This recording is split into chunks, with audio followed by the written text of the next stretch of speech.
No princípio, a terra era sem forma e vazia. Havia trevas sobre a face do abismo, e o Espírito de Deus pairava por sobre as águas. Deus disse: faça-se a luz. E a luz se fez. E Deus disse: haja águas para que tragam abundância de criaturas que tenham vida e aves que voem sobre a terra no firmamento aberto do céu. E Deus criou o homem como imagem de si próprio. Na imagem de Deus ele se criou. Deus criou o homem e a mulher. Alguns leem o Gênesis como história. No século XVII, um arcebispo irlandês, James Ussher, disse que, estudando genealogia escrita na Bíblia, calculou a data da criação. Deus criou o mundo em 4004 a.C. 6.000 anos depois, naturalistas da Inglaterra do século XIX faziam perguntas sobre Deus. Por que Deus havia criado tantas espécies? Por que havia milhares de espécies de pássaros?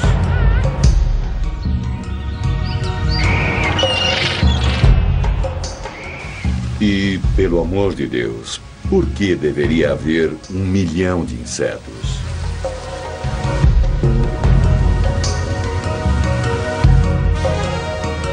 Por que Deus enterrou os ossos de animais desconhecidos em pedras? E por que montanhas altas parecem que antes estavam no fundo do mar? Seria preciso mais de 6.000 anos para mover uma concha até o topo da montanha. Foi o naturalista e observador inglês Charles Darwin que segurou o mundo junto ao microscópio de sua mente e viu o que todos tinham visto, mas de uma maneira diferente.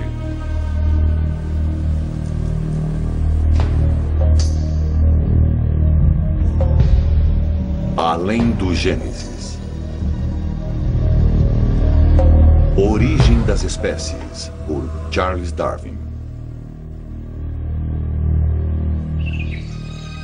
It is interesting to contemplate a tangled bank clothed with many plants of many kinds, with birds singing on the bushes, with various insects flitting about, and with worms crawling through the damp earth, and to reflect that these elaborately constructed forms, so different from each other and dependent upon each other in so complex a manner, have all been produced by laws acting around us.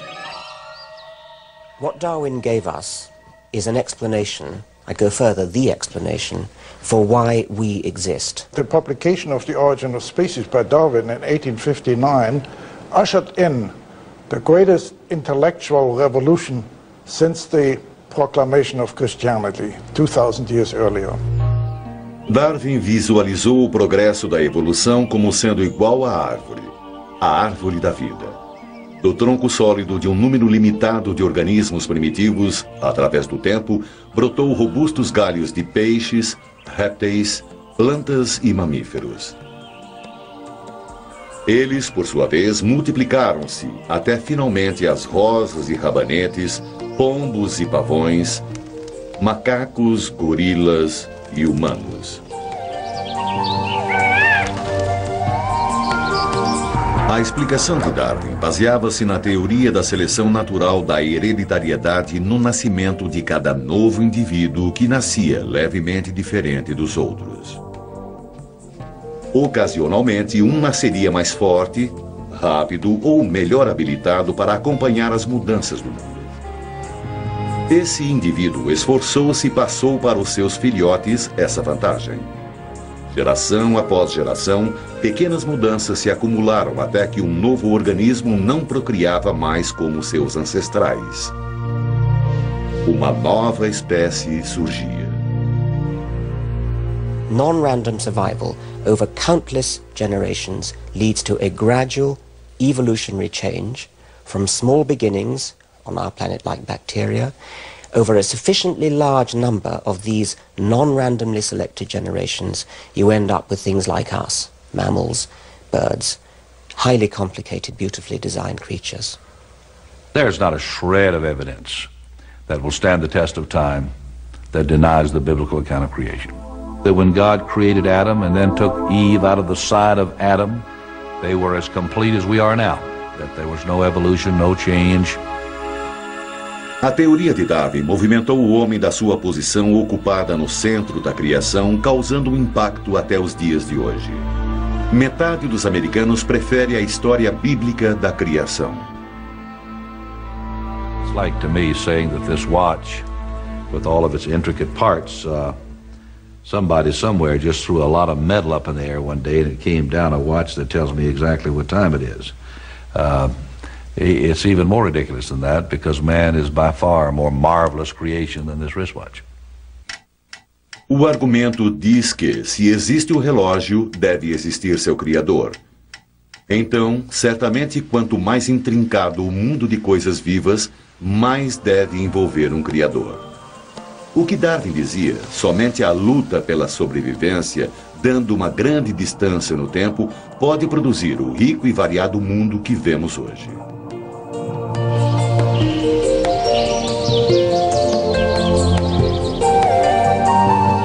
Darwin sabia que seu livro poderia levá-lo a um problema com aqueles que seguem a Bíblia literalmente.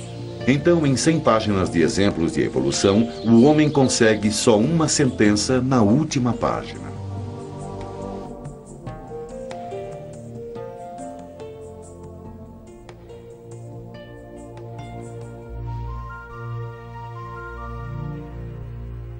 I think people want to believe they're quite special. That, you know, somebody, God, put them there specially as a quite unique kind of creature and minds about them differently from what he minds about other creatures. And of course that's very much not part of Darwin's view. I mean, we're just another species out of many. It seems to be true that real opposition to Darwin developed when people recognized the full implication that we are closely related to apes. This is hard for us to believe today because we're so obviously related to apes. I mean, they're so immensely similar to us. There's that wonderful saying which comes down to us from the Victorian period of a bishop's wife who, when she heard about the idea of evolution, is supposed to have said, let us pray that it's not true, but if it is, let us hope that it will not become widely known. And I think that this is a reflection of a real discomfort that many people have always had with the notion that we are part of a planetary process of evolutionary change. 43 anos após sua morte, Darwin era manchete na América. Eles chamaram isso julgamento do macaco de Scopes. Dateline, Dayton, Tennessee, July 11th, 1925. In a moment, the story. O jovem John Scopes foi acusado de ensinar evolução em suas aulas. O perpétuo candidato a presidente, William Jennings Bryan, levantou-se doente do leito para fazer um comício de acusação. O igualmente famoso Clarence Darrow defendeu Scopes. On the day of the trial, a full house of avid spectators from all over the nation filed in to hear the debate. The issue was no longer the innocence or guilt of Scopes, but rather the final death struggle between two basic human philosophies, fundamentalism versus modernism. No fim, foi condenado e teve que pagar uma multa de $100. O veredito foi revertido por uma tecnicalidade, mas a lei permaneceu nos livros no Tennessee até 1967. The Scopes trial was just as farcical as some of the trials today, in which teachers are ordered not to teach the creation model. A teacher should be allowed to teach any and all perspectives of truth. It's been our experience that when we do that, openly and fairly, creation wins hands down. That 47% of the American population doesn't believe in evolution is a very frightening statistic. It's frightening from an educator's point of view because it denies the basic unifying principle of biology, which is, to paraphrase it, nothing in biology makes sense except from an evolutionary perspective. Darwinism has more than its fair share of skepticism, and it's rather hard to see why that should be. Part of the problem is that people are simply ignorant of it. I mean, it's an astonishing thing, but it's true of our educational system, that we teach children just about everything except this really certain fact that we now know, which is why we exist. I believe that there is no other explanation for the kind of elegant, apparently design complexity that we call life, that indeed defines life. Darwin foi cuidadoso em sugerir que criador poderia ter começado o processo de inspirar vida. Mas o simples fato é que Deus não era necessário no universo de Darwin. Intervenção supernatural foi substituída pela seleção natural. Talvez fosse mundo mais lógico. Certamente foi mais solitário.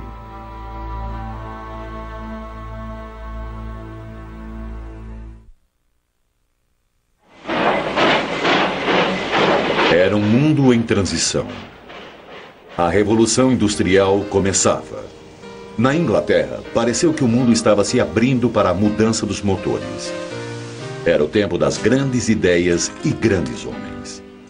Havia Erasmus Darwin, próspero médico rural, poeta, pensador livre e campeão da nova tecnologia. Seu filho Robert, outro homem de influência, o seguiu na medicina. E quando o segundo filho de Robert nasceu em 12 de fevereiro de 1809, presumiu-se que ele poderia fazer parte da terceira geração de médicos rurais.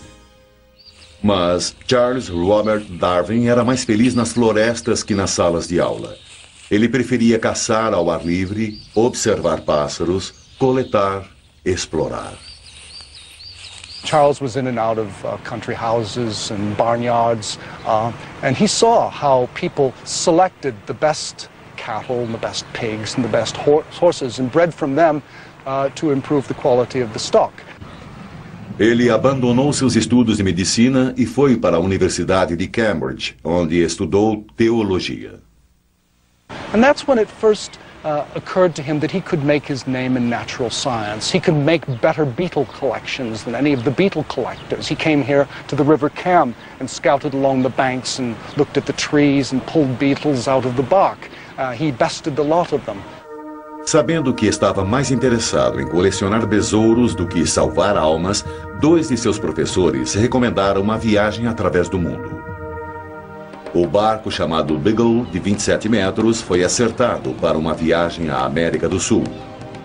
Foi o ponto inicial para a alteração na vida de Darwin. A viagem programada para 2 anos terminou após 5. Anos coletando, observando, explorando e escrevendo. A parada mais importante para Darwin foi nas Ilhas Galápagos. Esse jovem arquipélago isolado a 960 quilômetros da costa do Equador era um sonho naturalista, laboratório em evolução. Em 5 semanas de febril ocupação, ele seguiu iguanas marítimas e tartarugas que pareciam variar de ilha para ilha. Colecionou 13 tipos de tentilhões e 3 espécies de mimos policlotos. Os animais devem ter vindo para as ilhas da América do Sul num passado distante. Mas essas criaturas tinham variações marcantes de seus ancestrais continentais. Darwin was amazing. He was 27 years old when he got off the Beagle.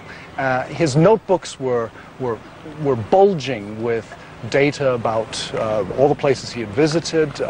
He had enormous collections. À sua coleção de besouros, ele juntou 1.500 espécies preservadas em álcool, 4.000 peles, ossos e espécimes empalhados e muitos engradados de fósseis. Ele retornou com 3.000 páginas de notas sobre entomologia, geologia, paleontologia e zoologia. Ele era o ídolo da comunidade científica de Londres. Até seu pai se impressionou. Darwin casou-se 2 anos depois. Apresentando suas opções, como ele faria com uma bandeja de insetos, registrou os argumentos contra e a favor do casamento. Na coluna a favor estavam crianças, alguém para cuidar da casa e companheirismo. Seria melhor que um cachorro. Do lado contrário estavam a falta de liberdade, discussão, perda de tempo e menos dinheiro para os livros. O casamento venceu, apesar das consequências. I should never know French, or see the continent, or go to America, or go up in a balloon. Ah, never mind, my boy. Cheer up. There's many a happy slave. Ele se casou com sua prima, Emma Wedgwood, porque, como escreveu, ela era um anjo e tinha dinheiro. Eles mudaram para uma pequena fazenda a 32 quilômetros de Londres e viveram na casa Down pelo resto de suas vidas. Tiveram 10 filhos, mas só 7 sobreviveram até a maioridade. A tristeza pela morte de sua filha Anne, de 10 anos, trouxe um amargo fim à fé que ele ainda tinha no cristianismo. Todos os dias, Darwin andava pelo seu jardim tentando dar sentido às coisas que ele vira na viagem no Beagle. Ele escrevia 3 horas todo dia, embora fosse doente na maior parte de sua vida adulta, aparentemente pelo esforço da ideia que ele secretamente estava desenvolvendo. He saw more and more things that didn't fit in with the thesis that all species are constant. And when the species are not constant, that means that they are changing, they're evolving. That means that he had to come to the conclusion of evolution. So he pointed to the enormous power of selective breeding of cattle and plants and pigeons that humans have exerted and bred things like Pekingese dogs and pouter pigeons and cabbages that we eat, cauliflowers and so on, all starting from very different ancestors.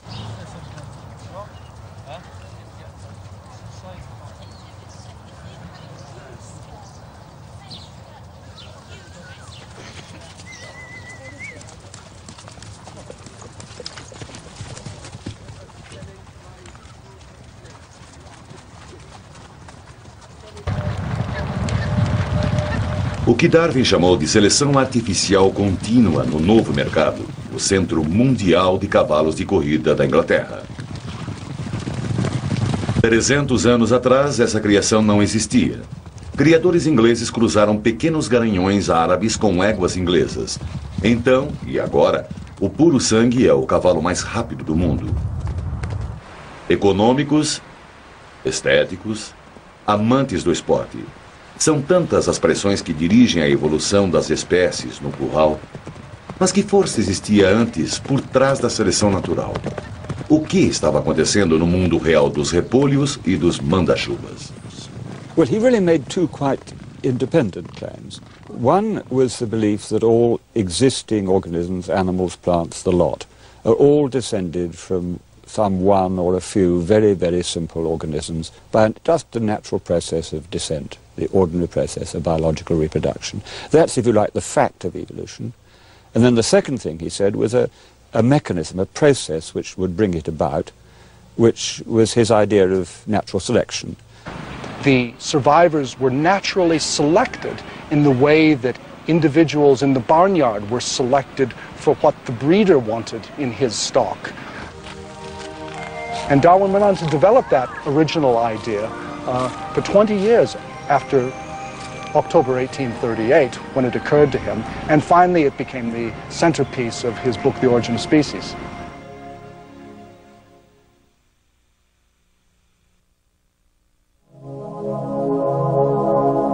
Nutrida pelos raios de sol e cavernas ancestrais, a vida orgânica começou embaixo d'água. Daqui, sem pais, por um nascimento espontâneo, cresceu o primeiro marco da Terra animada.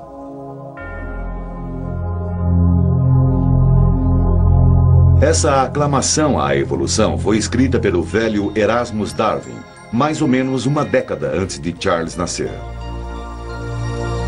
A ideia que as criaturas evoluem veio primeiro dos antigos gregos, mas foi explorado no começo de 1800. Um naturalista francês, Jean-Baptiste Pierre-Antoine de Monod, Chevalier de Lamarck, publicou uma obra propondo que todas as formas de vida originaram de um simples organismo. Ele observou que a variedade de vida era o resultado das espécies reagindo ao seu ambiente. Para explicar isso, Lamarck sugeriu as características adquiridas por um dos pais. Por exemplo, músculos bem desenvolvidos poderiam ser passados para os descendentes. A única coisa dessa teoria é que era errada. Sabemos agora que a genética controla os traços passados dos pais aos filhos, não o que os pais fizeram durante suas vidas. Darwin fez seus caminhos ao menos tentando entender o porquê da evolução. Esses eram os 3 elementos em sua teoria. Primeiro, no acaso da mistura da hereditariedade, cada indivíduo nasce um pouco diferente dos outros. Most animals, most plants, and indeed even many bacteria have sexual processes whereby genes from 2 different parental lineages come together in a single descendant. So it's the uniting of inventions made in different lineages into a single descendant that seems to be the great thing that sex does for you. O segundo elemento é a crueldade da natureza. Em breve nascerão mais indivíduos do que o mundo pode suportar. Existe uma luta pela sobrevivência. Algumas das diferenças herdadas acopladas a uma mutação dará ao organismo uma vantagem na luta para permanecer vivo. Se uma plumagem mais brilhante é mais atraente para o sexo oposto, o mais vistoso dos pássaros terá mais fêmeas e os machos terão, no futuro, penas mais bonitas. A natureza seleciona as melhores formas de vida adaptada ao meio ambiente para viver e reproduzir. Em 1942, a teoria darwiniana da seleção natural estava essencialmente completa. Ele escreveu um opúsculo e 2 anos mais tarde o expandiu num ensaio de 230 páginas a ser publicado no dia de sua morte. Ele viu como o poder anglicano poderia caçar, humilhar e até prender aqueles que negavam Deus. Darwin foi muito cauteloso na publicação, mas muito ambicioso e orgulhoso para ter sua ideia morrendo com ele. Por 15 anos, ele coletou e colecionou um banco de dados, dando apoio à sua seleção natural no seu estúdio na Casa Down. Ele escreveu artigos e livros científicos, mas manteve secreto o seu trabalho mais especulativo. After that, he was persuaded by his friend Lyell to sit down now and start working up this book on species that he had been planning so long. Que choque quando abriu a correspondência um dia em 1958. Alfred Russel Wallace, um jovem naturalista coletor de espécies da Malásia, enviou a ele um artigo pedindo para rever a ideia que tinha tido. Darwin read this essay. He was thunderstruck because it was his own theory of natural selection, as he himself said. Darwin rapidamente escreveu um resumo do seu trabalho e mandou os 2 papéis para serem lidos por cientistas e naturalistas na prestigiosa sociedade Linnean. Agora que Darwin era uma figura pública, seu medo de censura o assustou quando ele tentava concluir o trabalho mais importante da sua vida para a publicação. Those 18 months were murder for Darwin. Darwin was still afraid of persecution. After months and months of struggling, Darwin finally finished the last proof. He went all the way up to the farthest verge of civilization on the North Yorkshire moors, and there Darwin was miserable. He didn't have his wife and his kids with him to begin with. He tripped and his ankles swelled up huge so he could hardly walk.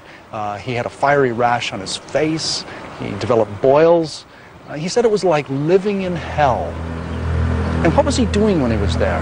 He was writing letters to accompany pre-publication copies of The Origin of Species, to go out to all of the naturalists, the geologists, the old Anglican clergymen whose respect he had cultivated for so many years. And his letters were peppered with phrases like, "You will not approve of your old student. You will abhor what I've written. You will fulminate anathemas. You will long to crucify me alive."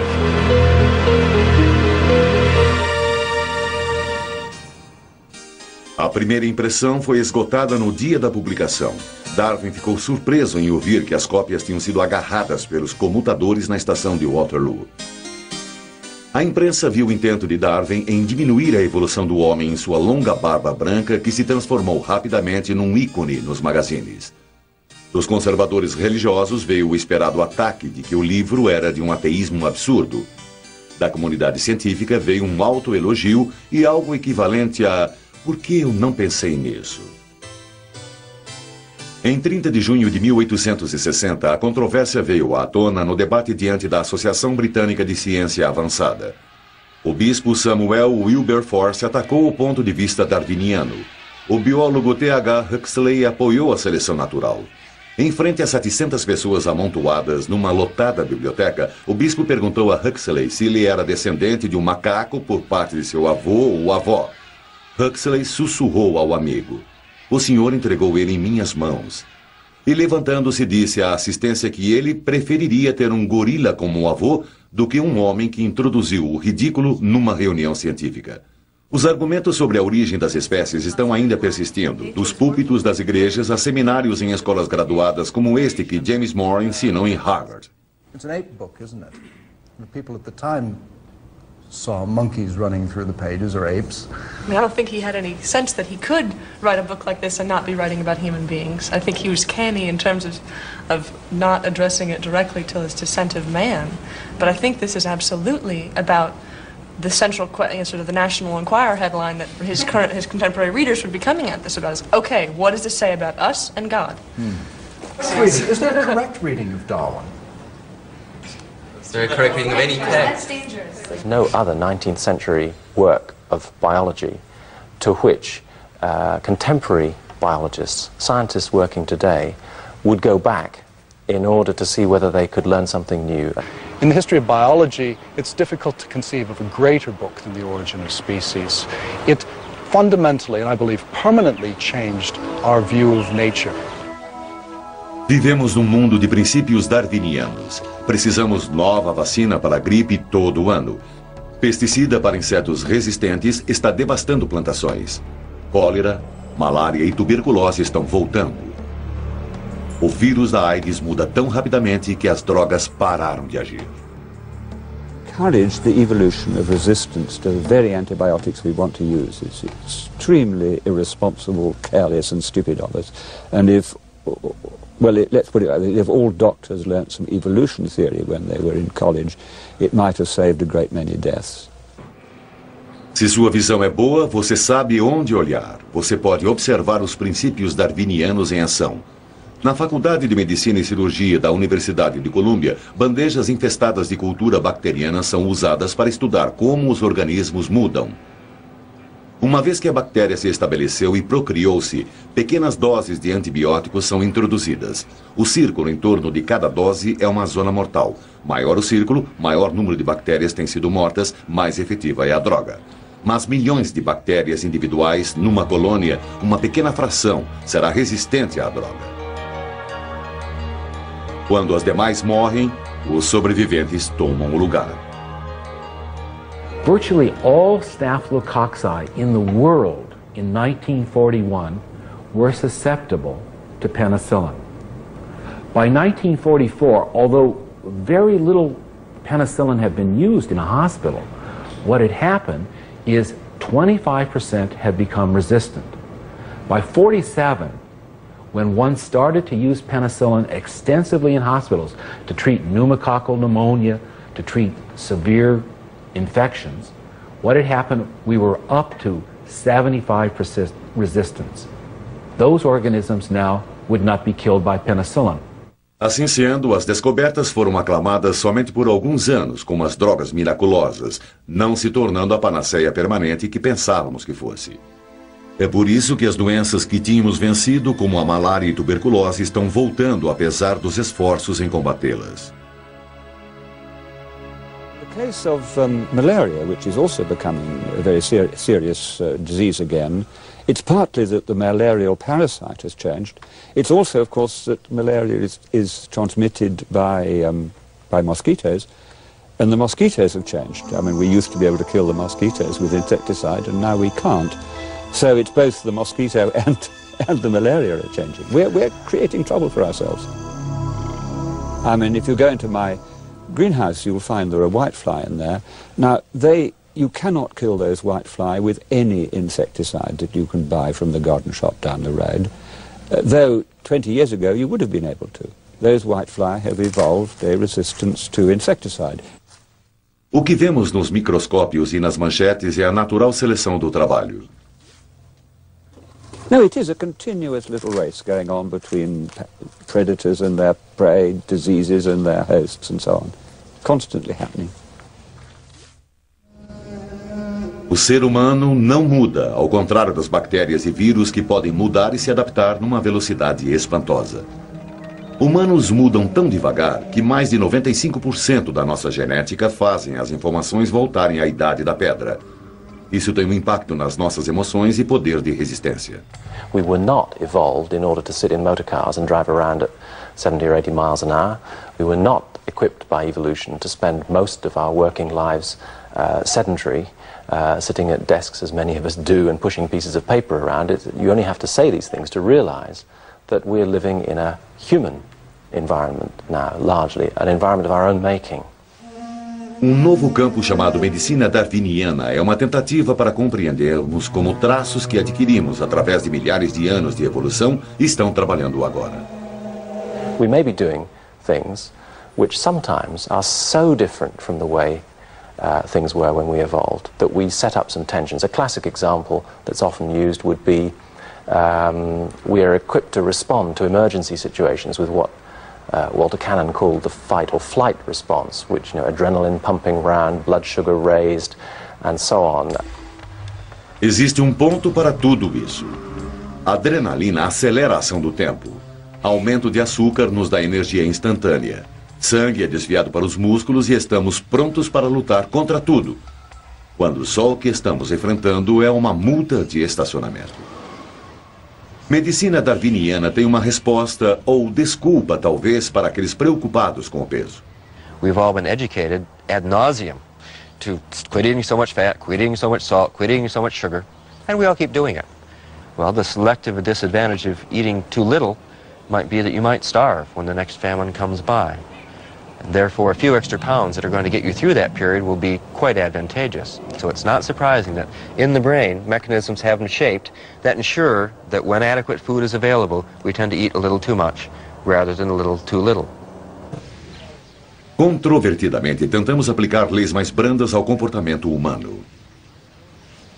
Some of our, perhaps, behavioral responses that are highly aggressive under certain circumstances may be behavioral responses that we share with chimpanzees and gorillas.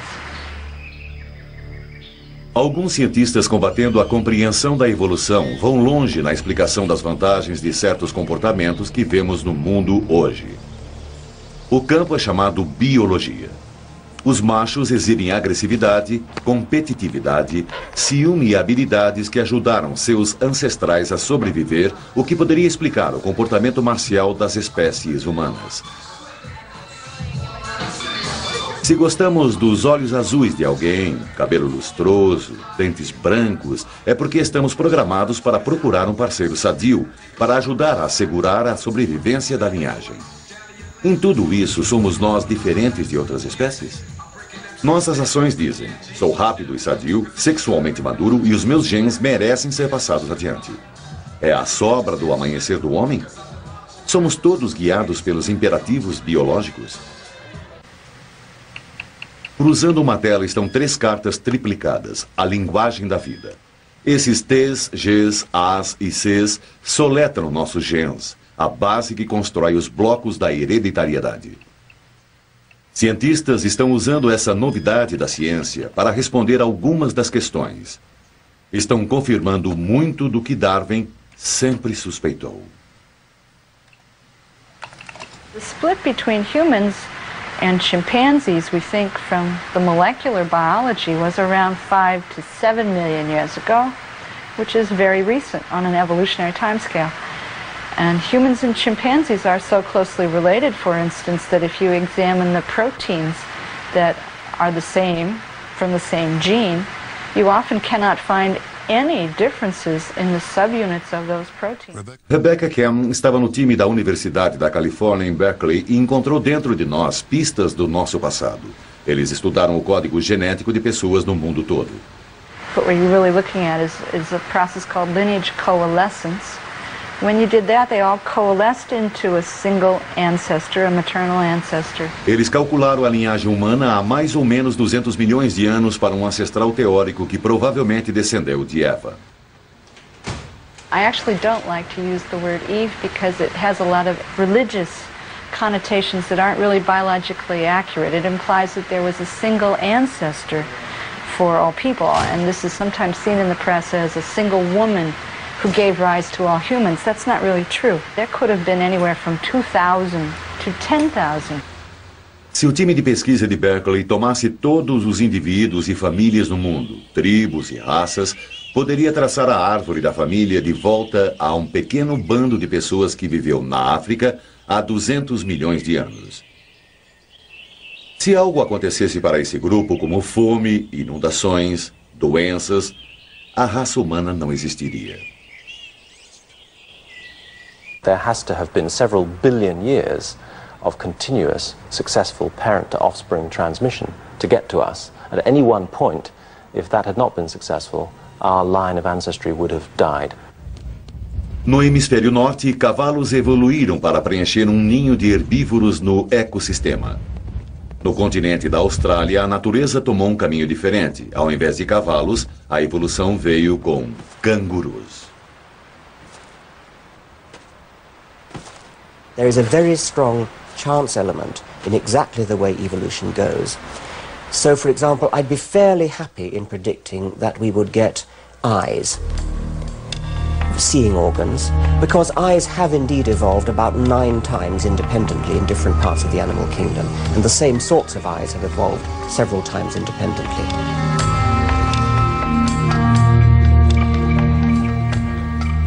It might not even finish up with an intelligent, communicating, talking animal. I mean, it's very striking that the dinosaurs ruled the earth for 100 million years. They ran about on their hind legs, so their hands were free. There's nothing to stop them making tools. And yet they never invented or evolved an intelligent, speaking form. Tente imaginar o que a espécie dominante na Terra poderia parecer se os dinossauros tivessem evoluído ao invés dos mamíferos. O biólogo pré-histórico Dale Russell, do Museu Natural Canadense, fez isso, e o resultado foi uma agradável criatura verde que poderia ter dado certo, que foi também um feito na história da biologia.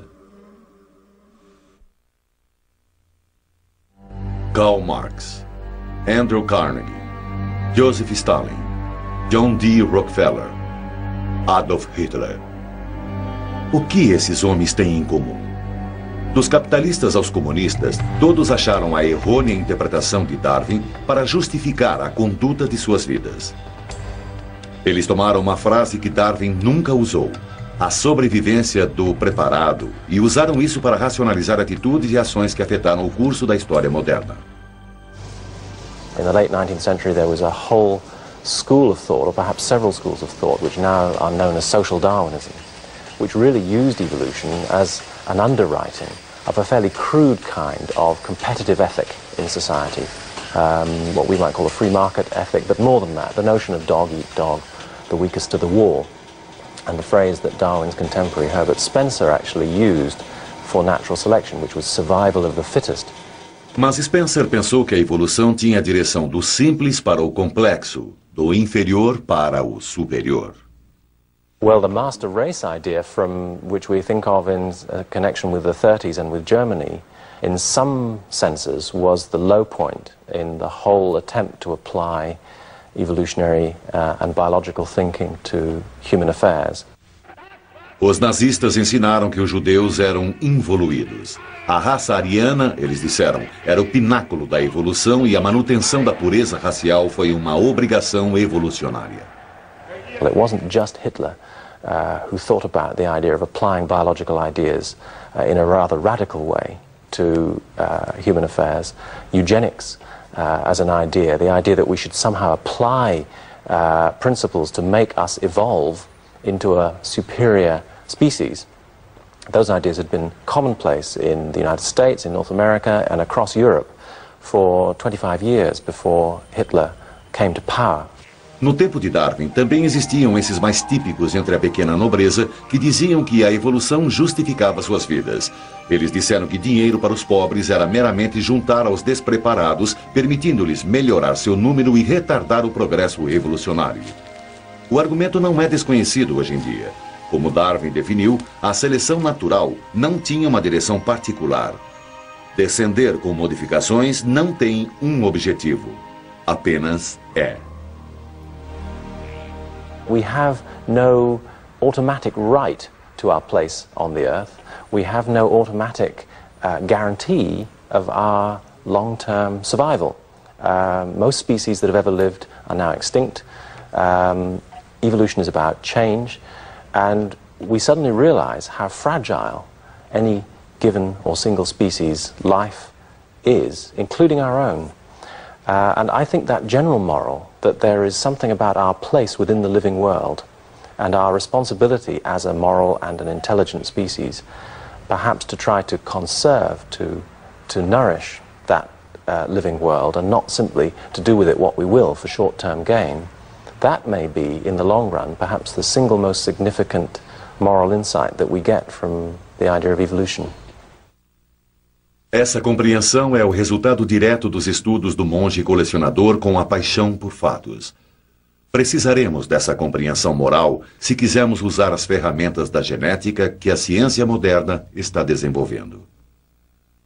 And I'm pretty sure that if we survive, if we do not destroy ourselves by pollution and atomic war and so on, we will sooner or later wish to take control of our own evolution. But I hope we do not do it too soon. I mean, I think at the moment we are far too ignorant, both of genetics and of what we really want, to tinker with our own evolution. So I'm not urging eugenic measures upon us. I'm really not. I hope we will not do that. But ultimately, I'm sure we will. What we shall decide we want, of course, is up to our great-great-great-grandchildren. But they will take this on. Charles Darwin viveu na Casa Down até a sua morte em 1882. Ele continuou andando, pensando, escrevendo artigos e livros. Finalmente tentou resolver o melindroso assunto da evolução num livro chamado O Declínio do Homem. Mas nenhum dos seus últimos livros teria o impacto de Origem das Espécies. Esse livro nos deu o mundo.